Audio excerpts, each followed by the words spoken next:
পারুল দিদি, তুই একদম ঠিক সিদ্ধান্ত নিয়েছিস। কি পেয়েছো কি তুমি ওকে? খেলার পুতুল? তুই কি আমাকে গিল্ট ফিল করাচ্ছিস যে আমার জন্য তোকে বাড়ি ছেড়ে চলে যেতে হচ্ছে? হ্যাঁ তাই হচ্ছে রে। তুই যদি বাস্তব বুদ্ধিলে এই বিষয়টাকে বিচার করতিস না, তাহলে এটা সহজেই বুঝে যেতে পারতিস। কিন্তু তুই তো তা করবি নাই। তুই তোর যুক্তি নিয়ে খাড়া থাকবি, ঠায় দাঁড়ায় থাকবি, আর তারপর ফালতু ফালতু যুক্তি নিয়ে আমার সঙ্গে লড়ে যাবি। কিন্তু আমার না তোর লগে এই যুক্তি তক্কতে যাওয়ার আর কোনো এনার্জি লাই রাখ। আমি যা বলার বলে দিয়েছি, আমি আর কোনো কথা বাড়াতে চাই না। তুই থাক তোর মতো। তোর ঘর থেকে তো আপদ বিদায় লিখছে না, ফুর্তি কর এবার। একদম ফালতু কথা বলবি না পারুল। আমি তোকে জিন্দেগিতে আপদ বলিনি, জিন্দেগিতে বলিনি আমার ঘাট থেকে নেমে যা। এসব কুবুদ্ধি তোকে কে দিচ্ছে রে? ওই মাসির ছেলে না? ওই তোর মাথা খাচ্ছে বল। যদি তা দিয়েই থাকে তাতে তোর কি বল? এই জন্তু, একদম ফালতু কথা বলবি না, আবার বলছি। বল আমাকে। এই আমাকে ভিলেন বানিয়ে তুই ঘর ছেড়ে চলে যাবি?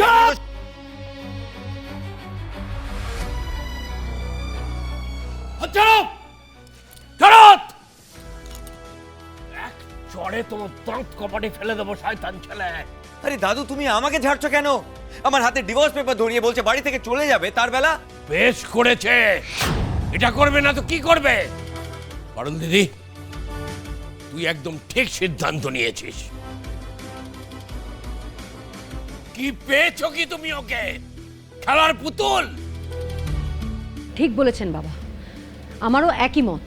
কতদিন আরো ওর সঙ্গে এইভাবে সংসার করবে বলুন তো? রায়ন, তুই আজ অব্দি কোন সুখটা দিয়েছিস বলতো পারুলকে? ঠিক। স্বামীর প্রধান কর্তব্য হচ্ছে স্ত্রীকে ভালোবাসা, আর তুমি ওকে ভালোবেসে ফিরিয়ে দিয়েছো। কথা শুনিয়েছিস, দোষ দিয়েছিস। আজ যে তোর এই অবস্থা, সেই অবস্থার জন্য তুই বারবার ওকে দায়ী করেছিস।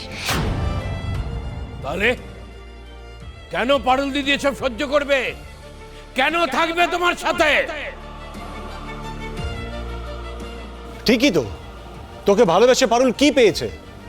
পারুল মা, তুই একদম ঠিক করছিস। থাকো তো তুমি তোমার মতো। যাও, তুমি বাইরে থাকো, তোমাকে কোনো চিন্তা করতে হবে না। আমরা তোমার খেয়াল খবর রাখবো।